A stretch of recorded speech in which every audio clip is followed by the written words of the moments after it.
జై తెలంగాణ. అందరికీ నమస్కారం.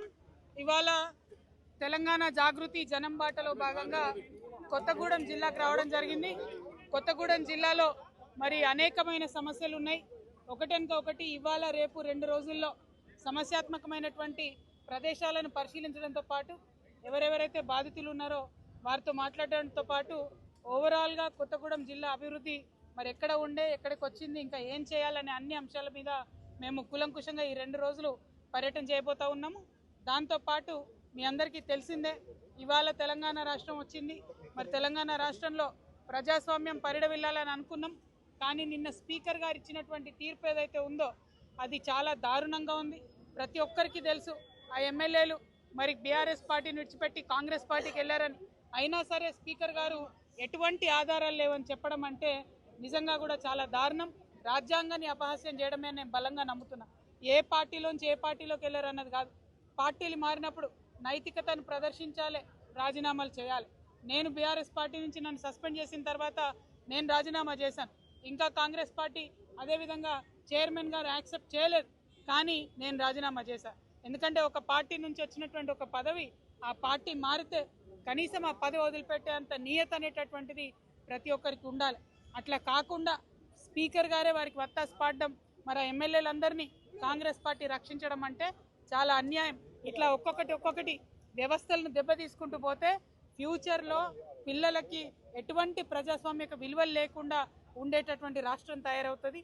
దానివల్ల అల్టిమేట్గా పేద ప్రజలకే నష్టం జరుగుతుంది. దీన్ని తెలంగాణ జాగృతి తీవ్రంగా వ్యతిరేకిస్తున్నది. స్పీకర్ గారి నిర్ణయం సరైనది కాదు అని మేము బలంగా భావిస్తూ ఉన్నాం. అదేవిధంగా అనేక అంశాలు ఉన్నాయి. ఒక్కొక్క అంశాలను మేము ప్రజల్లోకి తీసుకెళ్తాం. ప్రధానంగా కాంగ్రెస్ పార్టీ ఇచ్చినటువంటి హామీలు ఏవైతే ఉన్నాయో 2500 రూపాయలు ఇస్తామని చెప్పారు. ఇంతవరకు కనీసం దానికి సంబంధించిన ఊసు లేదు, అప్లికేషన్ లేదు, దాని మీద అధ్యయనం లేదు, ఇచ్చే ప్రయత్నం కూడా లేదు.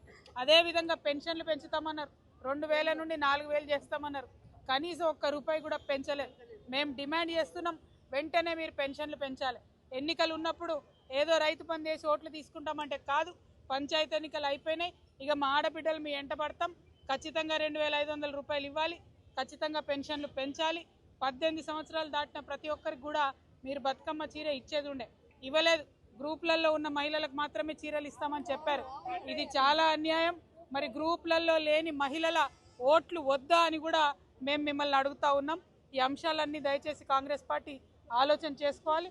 6 గ్యారెంటీల అమలు కోసం ప్రయత్నం చేయాలని చెప్పి మేము డిమాండ్ చేస్తున్నాం. మరి కొత్తగూడెంలో మాకు వీరన్న గారు అట్లనే తమ్ముడు నిమ్మ జగదీష్ ఆధ్వర్యంలో ఇవాళ కార్యక్రమాన్ని చాలా ఘనంగా ఏర్పాటు చేసుకున్నాం. ఇదే విధంగా కొత్తగూడెం జిల్లా మొత్తంలో ప్రతి గ్రామంలో ప్రతి చోట కూడా జాగృతి జెండా ఎగరేస్తామని చెప్పి కూడా ఈ సందర్భంగా తెలియజేస్తా ఉన్నాం. జై తెలంగాణ, జై జాగృతి. మీకు ఎప్పుడు పెడతాం ఏంటని ప్రజల మధ్యలోనే ఉన్నాం, ఇక ముందు కూడా ఉంటాం. ప్రజలకు పనికొచ్చేటటువంటి పనులు, ప్రజలకు ఎప్పుడు ఇబ్బంది వచ్చినా వాళ్ళ పక్షాన ఉండి పోరాటం చేసిన సంస్థ మాది కాబట్టి ఖచ్చితంగా ప్రజల మధ్యలోనే ఉంటాం. Thank you. అంటే ఇప్పుడు సింగరేణిలో మీరు చూస్తూ ఉన్నారు, ఒక్కొక్కటిగా ప్రైవేటీకరణ వైపు వెళ్తున్నటువంటి పరిస్థితి. బొగ్గు బ్లాకులు సింగరేణికి రావాలని అడిగితే డైరెక్ట్గా అలొకేషన్ లేనటువంటి పరిస్థితి, కంప్లీట్గా ప్రైవేట్ వాళ్ళకి ఇస్తున్నటువంటి పరిస్థితిని గమనిస్తున్నాం. మొన్న మెడికల్ బోర్డు పెట్టిండ్రు. ఆ మెడికల్ బోర్డు ఎందుకు పెట్టినరో, ఎవరి కోసం పెట్టినరో అర్థం కాని పరిస్థితి. అది కూడా మేము వెళ్ళి హైదరాబాద్లో సింగరేణి భవన్ ముట్టడి చేస్తే తెల్లారి బోర్డు పెట్టిండ్రు, పెట్టి కూడా అన్యాయం చేసిండ్రు. ఇంత అన్యాయం ఎన్నడూ లేదు. తెలంగాణ వచ్చిన తర్వాత బొగ్గుబాయి బిడ్డల బతుకులు బాగుపడాలని చెప్పి డిపెండెంట్ ఉద్యోగాలు తెచ్చుకున్నాం. నేను దగ్గరుండి వేలాది మంది పిల్లలకు ఉద్యోగాలు ఇప్పించుకోగలిగిన. కానీ ఇప్పుడు చేస్తున్న అన్యాయం కరెక్ట్ కాదు. ఖచ్చితంగా సింగరేణి కార్మికులకు ఏవైతే లోటుపాట్లు ఉన్నాయో, హాస్పిటల్ వ్యవస్థ కావచ్చు, స్కూల్ వ్యవస్థ కావచ్చు, డిపెండెంట్ ఉద్యోగాలు కావచ్చు, ఇవి ఖచ్చితంగా పునరుద్ధరించాలి, మంచిగా చేయాలి. వాటి కోసం మేము ఫైట్ చేస్తాం. అసలైన తొలి వెలుగు. ఫాలో వాట్సాప్ @తొలి వెలుగు అఫీషియల్.